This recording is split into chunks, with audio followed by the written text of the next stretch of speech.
Hi everyone, Kelt here, bringing you my thoughts on the latest goings-on with the royal family.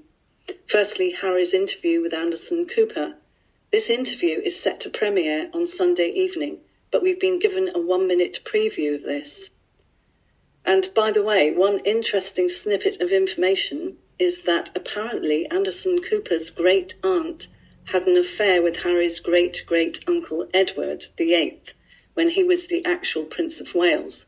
His aunt also introduced the then Prince of Wales to his future wife, Wallis Simpson. How bizarre and coincidental.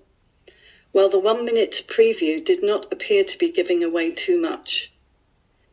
Regarding Harry, I see an immediate swipe of his nose and lots of further sniffs every time he makes a dramatic claim about the royal family.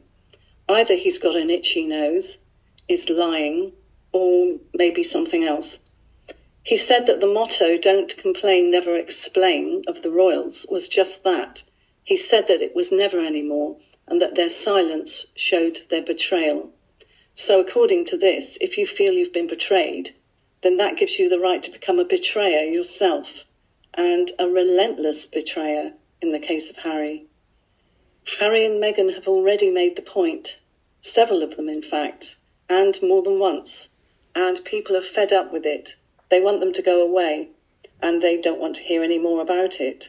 And then you have the fans who say, leave them alone, leave them alone. In this interview, Harry says that he's not going to keep out of the limelight. So this should please his fans, but probably really not make the rest of us that happy. Also, Meghan's alleged miscarriage was brought up.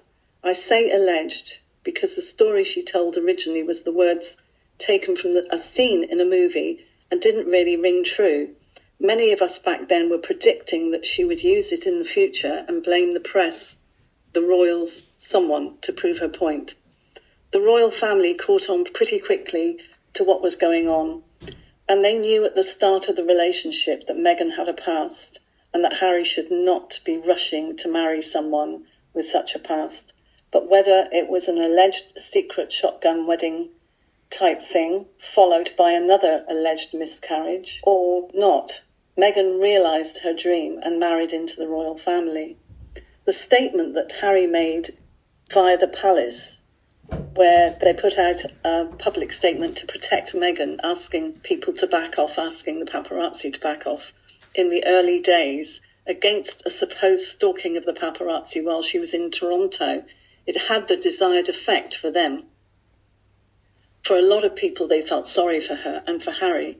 At the time, I felt sorry for Harry, but information came out not long after that the Toronto police were fed up with Meghan constantly calling them out, wasting their time about non-existing stalkers and paparazzi, which didn't materialise.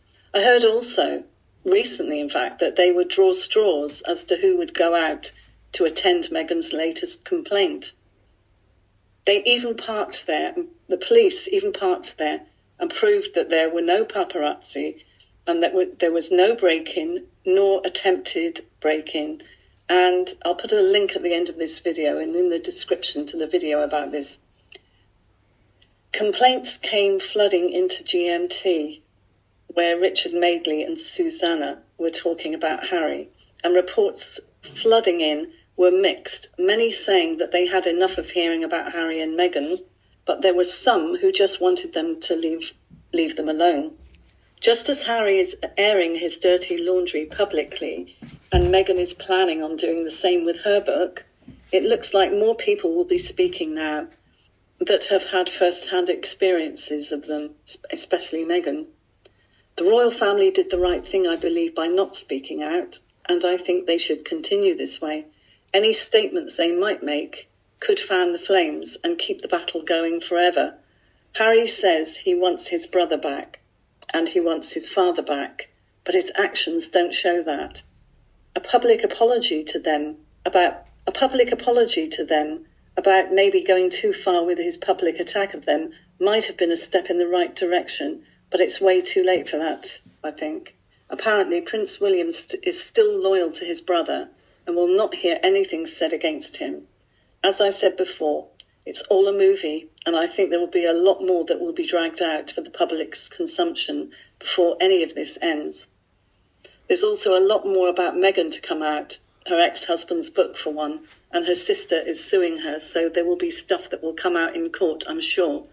In the meantime, Meghan is rushing this book of hers, and Harry is definitely not going to stop, as he's just confirmed it. He said he's not staying out of the limelight. Wow, is that a threat? And we're going to see more interviews with more people.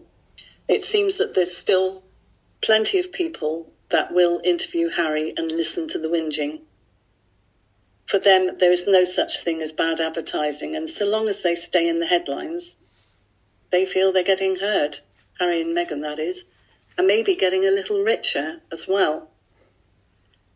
Let me have your thoughts, and I'll see you in the next one. Bye.